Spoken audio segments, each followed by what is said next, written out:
You're waiting for a meteor. But here's the catch. Collapse isn't loud. It's a terminal illness, and it's already rearranging your daily life. Think grocery prices that never come back down, slower emergency responses, weird insurance fine print. Stay with me. In the next minutes, I'll show you 3 quiet symptoms you can verify today, like orange rivers in Alaska from thawing permafrost, risky mortgages still being written in disaster zones, and creeping fights over water and land. And the single mistake that keeps smart people stuck waiting for an event instead of building real resilience.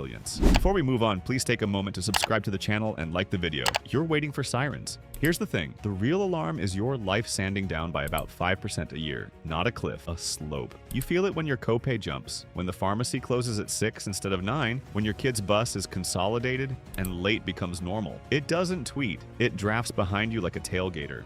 Annoying, petty, relentless. This is the invisible earthquake, not one big crack. 1,000 hairline fractures across money, services, and trust. Your paycheck buys less. Your insurer adds a deductible tier you swear didn't exist last renewal. Your city trims park maintenance and calls it seasonal. Customer service turns into a labyrinth of chatbots. Nothing breaks on camera. Everything frays off screen. You've been trained by Hollywood to wait for the meteor, but here's the catch. The plot twist is boring. Higher deductibles, shorter store hours, slower ambulances. You think, it's fine, it's just a staffing issue. Then 3 months later, it's still a staffing issue. A year later, the service is gone, but the fee stayed. Let that sink in. It's like a battery draining in the background. You don't notice the percent drops while you scroll. Then at 9 p.m., the phone dies and your rideshare app is dead too. That's the vibe. Quiet loss. Daily life still loads, just with spinning wheels and grayed out buttons where normal used to be. Let's break it down with a simple cycle. Growth, stability, release,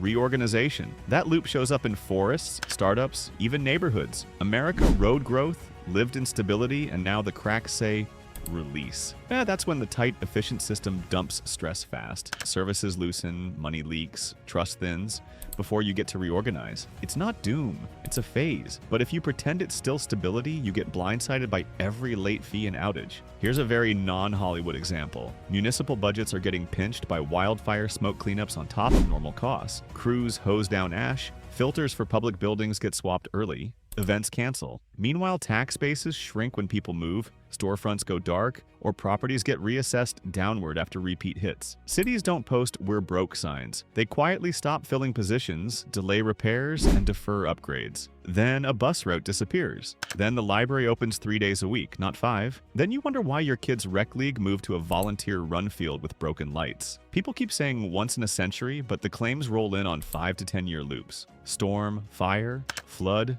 freeze, pick your region. The label stays dramatic. The calendar says routine. Insurance carriers aren't sentimental. They price the rhythm, pull back, shove deductibles up so high the policy feels like a membership fee for a club that serves water. You feel it as an annual letter that reads like a breakup note, except it still charges your card. And if you thought that sounded abstract, you can verify it tonight. Not by doom scrolling, by looking around. Call your dentist and check the next available cleaning. Check your groceries' pharmacy hours. Price out a basic renter's policy and read the exclusions. Ask your city site when the last time they replaced water mains on your block was. Watch how many answers come baked with delay, backlog, or we no longer offer that. Here's what nobody tells you. Collapse hides inside routine annoyances. That temporary closure gets normalized. That pilot fee becomes permanent. That service interruption becomes your new service window. You don't get a villain monologue. You get a stack of small concessions that add up to a different life than the one you thought you were living. I know polycrisis sounds like a grad seminar, but it's just the mess of problems feeding each other. Higher heat loads the grid. The grid stress hikes your utility bill. The higher bill hits your cash flow, which delays your car fix, which makes you skip a shift, which wrecks your budget, which makes the insurer ding you for a lapse. It's dominoes, not asteroids. And yes, power will come back on after the next outage. The game is how often, how long, and how expensive the aftermath becomes. You want to move? Start by spotting the pattern. Map the tiny downgrades. Write them down. When you treat friction as signal, not annoyance, you regain a little leverage. You stop being shocked by the next adjustment. You start expecting it. That's the first upgrade. So if the quake is silent, what are the cracks you can actually see? Like, you won't see flames on Main Street, but you can watch rivers in Alaska turn orange like they've been tea-stained by a giant. That's not a filter. That's permafrost thaw unlocking minerals that oxidize and tint waterways. It's visible. It's verifiable. No theory, no hype, just water changing color because the ground that stayed frozen for centuries isn't staying frozen anymore. So here's the thing. You'll say, that's far away. But supply chains don't care about your zip code. Seafood buyers don't care either. When fisheries take a hit from warming and weird water chemistry, the pain doesn't stay north of Anchorage. It shows up in your grocery deli in Ohio as higher prices and fewer options. Your favorite salmon? It costs more or it gets swapped for something cheaper that flakes weird and dries out faster. The shrinkflation you hate? It's not only corporate strategy, it's ecological stress seeping into the barcode. Let that sink in. The cold chain that keeps fish, meat, and meds at safe temps has to run harder in hotter weather. Warehouses burn more electricity. Trucks idle longer to hold temps at the dock. That cost doesn't vanish.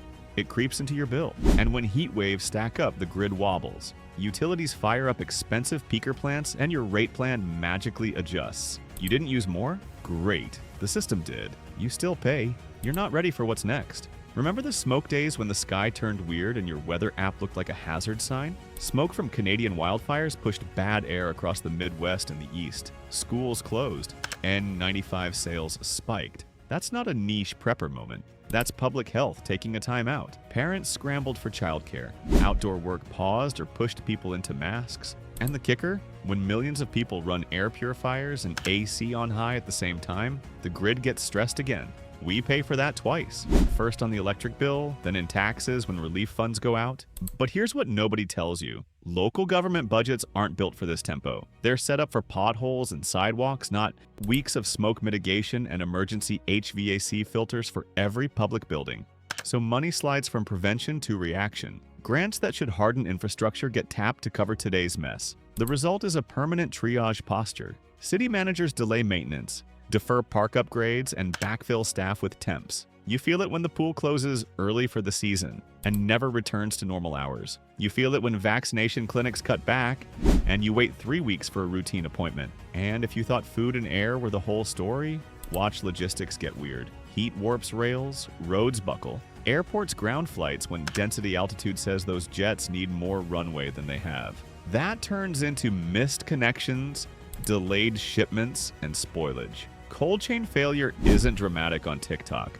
It's a pallet of yogurt tossed and a distributor charging a surcharge, which lands in your cart like a quiet tax. Here's the analogy. Think of the system like an overclocked laptop. It runs fine until a hot afternoon. Then the fan screams, apps lag, and the battery melts faster than normal. You can keep using it, but every extra demand, another tab, another video call, pushes it into throttling. That's the grid. That's the supply chain. That's your city budget. Nothing explodes. Everything slows and costs more. The ripple hits labor, too. Outdoor crews lose days to smoke and heat. Overtime piles up for firefighters and utility workers. That payroll has to come from somewhere. Usually it's the line item that was supposed to replace a pump station or expand a clinic. So the next storm finds a tired system and a smaller cushion. You don't need a PhD to see where that goes. And yes, lenders and insurers can do math. They're already acting like collapse accountants. They price chronic disruptions. They don't wait for a dramatic headline. They watch claim frequency and downtime. If distribution centers in a region show repeated heat-related losses or smoke-related closures, underwriting moves. Credit terms shift. Premiums rise. Policies add exclusions that sound technical but land like a trap door when you file a claim and learn, sorry, that scenario isn't covered. So here's the thing. Environmental weirdness is not a vibe. It cashes out as higher grocery bills, worse air, rolling inconveniences, and thinner public services.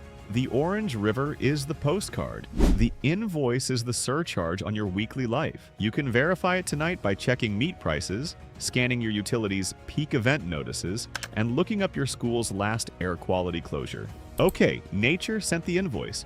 Now watch finance pass the surcharge to your mailbox. You can still buy a house in a flood zone and feel like you outsmarted the market. Cheap mortgage, decent finishes, walkable street. But here's the catch. The risk didn't disappear. It slid into your monthly payment and hidden line items you won't read until renewal day. The headline moved from tomorrow to your auto pay. Banks and brokers still write loans in disaster-prone areas. Of course they do.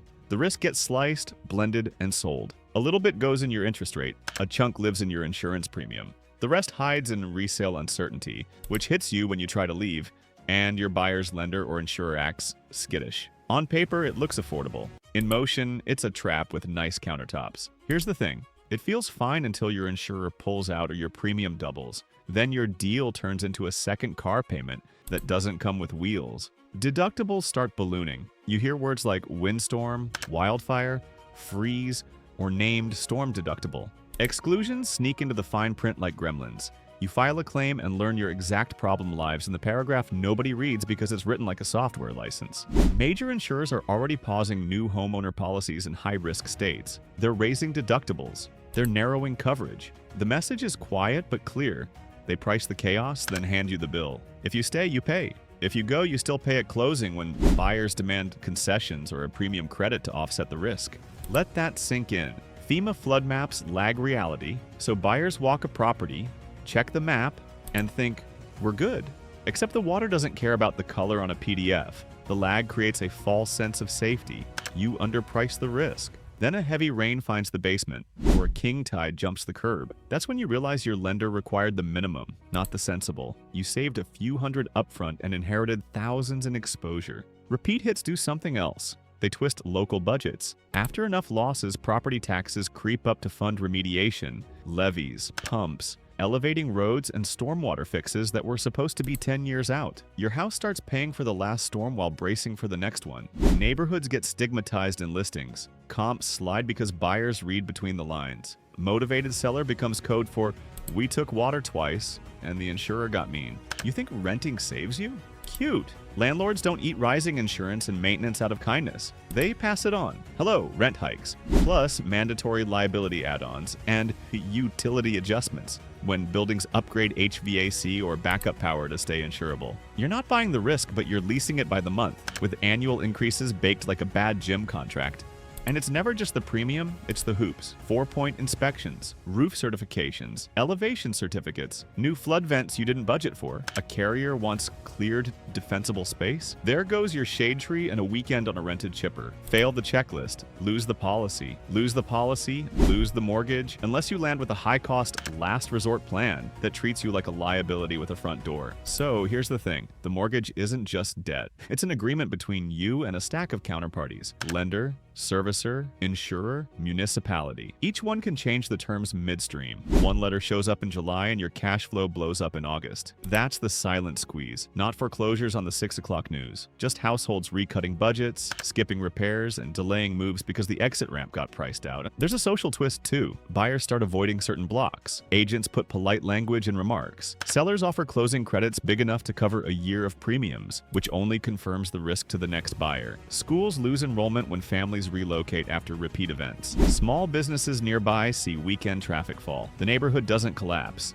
It nods off. Think of it like this. Your house used to be shelter with a mortgage attached. Now it's a risk product wearing granite. Every month you pay for interest, taxes, insurance, and uncertainty. That's counterparty risk on legs. And even if you swear you'll time the market and sell early, the lender and the insurer can move faster than you can list. One more thing. The fight that starts on your escrow line turns into politics. Water rights, drainage districts, who pays for pump us, which parcels get elevated first. These disputes are already local knife fights. Add growth, add heat, add bigger storms, and the gloves come off at planning meetings you've never attended. If homes are risk products now, wait until we talk about water. You think politics is left versus right? Cute. It's increasingly about water pressure and acreage. The sign outside City Hall might say growth strategy, but the real agenda is who gets the last clean gallon and who eats the bill for moving it. That's the fight shaping your property value more than any yard sign. Here's the setup. Groundwater fights don't throw parades. They simmer. Wells go from strong to sluggish. Then one morning the tap coughs air. River rights turn into spreadsheets and attorneys. Farmland that looked like a safe bet starts losing yield because pumping costs rise and soil salts out. It stays quiet until your shower runs weak, or the town posts a notice asking you to cut back lawn watering, and you realize there's no quick fix coming down the pipe. Tension is everywhere.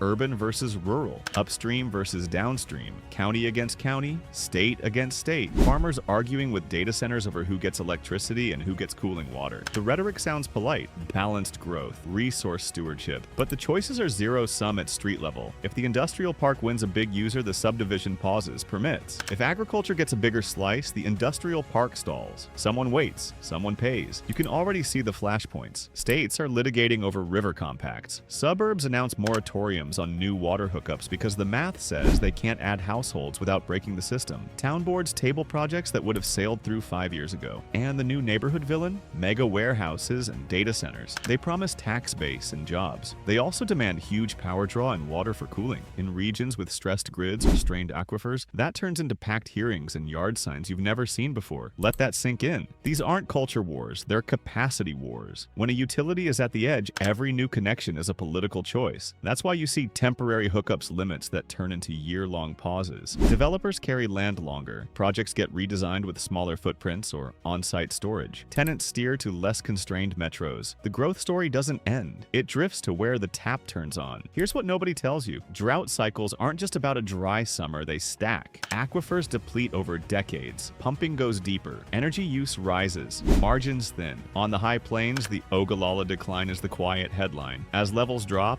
irrigation costs climb, and some fields age out of viability. That's not dramatic. It's math, and it flips land from forever farm to exit soon without a sign on the fence. When enough acres go thin, local supply chains wobble. Processors consolidate. Truck miles add up. Food travels farther, and the price tag grows a tail. Crop insurance adds its own twist. The way payouts work can reward risk that should shrink. So producers keep planting thirsty crops in thirsty places because the downside looks covered, at least on paper. That locks in demand on stressed water and delays the pivot to less thirsty rotations. Short-term secure, long-term brittle. And when the inevitable dry spell hits, the claim wave ties up money that could have built resilience. Daily life? Fewer small producers at your farmer's market. Higher grocery prices that never step back down. More empty shelves when a single processor outage ripples across a region. Restaurants trim menus to dodge volatile ingredients. Schools switch to shelf-stable milk for a month because deliveries slip. It's not apocalyptic. It's inconvenient and expensive. That's the new normal nibbling your wallet. Governance is lagging. Councils are built for potholes, not hydrology triage. They schedule hearings. They read memos. Meanwhile, wells drop. Staff juggle permits, conservation rules, and angry homeowners who just drilled a deeper well and want relief now. You get meetings that stretch late, consultants who talk in acronyms, and decisions that come 6 months after the moment they mattered. By then, the moratorium hardened, the project left, and the tax base you were counting on went with it. So here's the thing. This isn't a theory battle, it's a resource audit. The people who win plan around limits early. The people who lose wait for a grant, then watch it vanish into a bigger problem. And every time a community says yes to a big user without a redundancy plan, someone's backyard loses pressure on a hot afternoon and starts a rant that ends at a ballot box. You're not ready for what's next. The single biggest mistake? We keep waiting for a headline event to settle the argument, like a drought so historic it forces everyone to agree. But the decisions harden long before that. One hookup cap, one denied permit, one ranch selling out until the map shifts under your feet. Mini payoff. Resource politics is your new neighborhood watch issue. You don't need a PhD. You need to know where your water comes from, who else wants it, and what happens when the next hookup gets denied. So why do smart people still wait for a meteor? Here's the trap. You're waiting for a day the lights go off. The lights dim first, bills creep, response time stretch. The room feels darker, but no one flips a switch. That mindset, waiting for a headline, keeps smart people stuck. Let's break it down. Your brain loves a single trigger. It's neat. It's schedulable. Event bias says you want a date, a culprit, a plan. On Tuesday, we pivot. Real life runs on drift. 10 tiny factors nudge you, and by the time you notice, you're already in a new normal, paying a premium for the privilege. Tech optimism jumps in with a cape. AI, solar, fusion.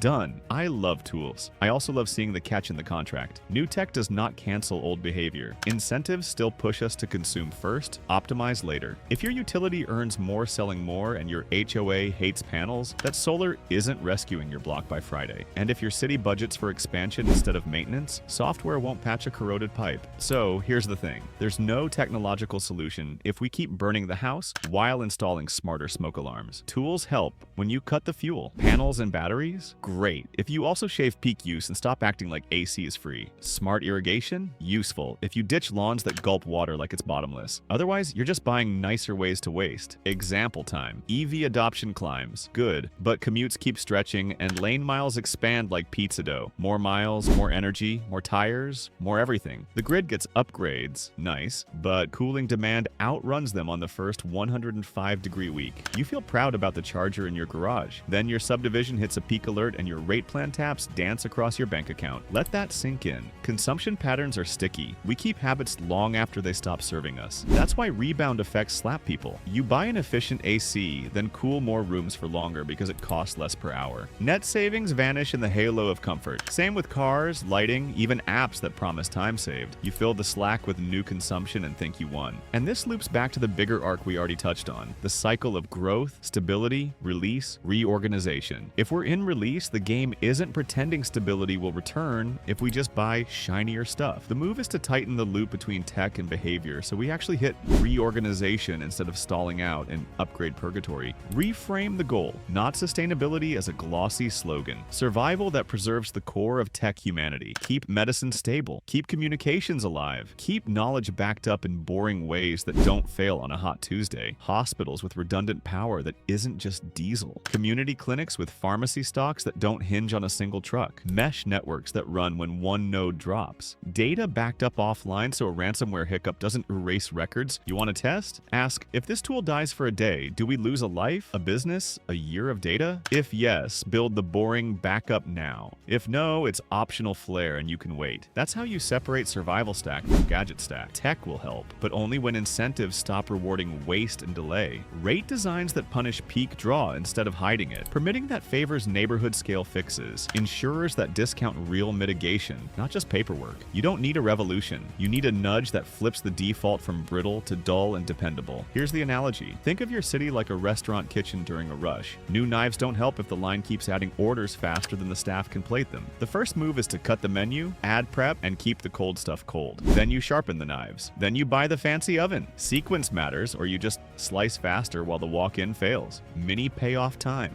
Ditch the big day mindset. Track drift, not drama. Watch billing cycles, outage patterns, service hours. When the lights dim, your job is to see the dimming early and shift loads, build backups, and swap habits before the bill spikes. You're not predicting a blackout. You're shaving the slope so normal breaks slower and repairs land cheaper. So if the event is a mirage, what actually works? The solutions aren't sexy. They work anyway. You don't need a billionaire, a moonshot, or a TED Talk. You need small stuff that stacks. Solar co-ops, so a dozen rooftops buy panels like a Costco run. Rain barrels and gutter diverters so a storm turns into a weekend supply, not a flooded basement. Mesh networks that keep texts and local updates flowing when cell service hiccups. And yes, volunteer EMS. More trained neighbors with radios means the first 5 minutes don't decide the story. But here's the catch. Incumbents push back. Utilities tack on interconnection fees that feel like a cover charge to use your own roof. Zoning drags you through hearings because your shed battery doesn't match neighborhood character. HOAs still ban clotheslines like we're living in a catalog. Panels too. Your neighbor gets to say your roof is unsightly while you're trying to keep the lights on during an outage that lasts longer each year. It's boring resistance. It's also predictable. Here's the move. Build below the drama threshold. A small solar array with a transfer switch that keeps a fridge, lights, and a router running. A rain capture setup that fills a few stackable containers and feeds a drip line. A mesh node on your window with a UPS so it hums when the block goes dark. A first aid class with 3 households and a shared kit in a weatherproof tote. None of this goes viral. All of it pays rent in a crisis. I saw a rural town pull a quiet flex. They lured remote workers, not with slogans, but with a steady local power setup and a shared workshop that loaned tools most apartments can't store. Down the hall, a seed library. No fees, take what you plant, bring back what grows. It wasn't shiny, it was sticky. People stayed because the basics worked and the upgrades were communal, not gated behind a subscription. Let that sink in. Resilience isn't a single big thing, it's variation. Lots of different small assets that overlap. One array goes out, another home still has charge, one well pump fails, a neighbor has storage and a gravity line. One ISP chokes, the mesh hops around it. Diversity keeps the system from snapping because the failure can't find a single clean line to follow. It's the opposite of the one plant, one supplier, one transformer fantasy that falls apart on hot Tuesdays. Think beavers. They don't build a Hoover Dam. They stack small, sloppy dams that slow water. Those scruffy ponds become wetlands that absorb heat, buffer floods, and feed everything nearby. Local projects act the same. A half dozen rain barrels, a few yard-scale solar installs, a couple of window units on backup. Suddenly your street rides out a brownout with fewer trips to the landfill and fewer spoiled groceries. Start simple. 3-day resilience at the personal level. Water you'll actually drink. Meds with a spare refill. Off-grid charging with a battery brick and a panel the size of a pizza box. Headlamps, not candles. Then bump it up. Neighborhood level wins. One shared ladder and gutter cleaning day so embers don't find a home. Shade trees on the south side so summer bills fall without a lecture. A rotating pantry that you eat through instead of hoarding mystery cans. That's it for today. Don't forget to like and subscribe to the channel for more of the latest updates.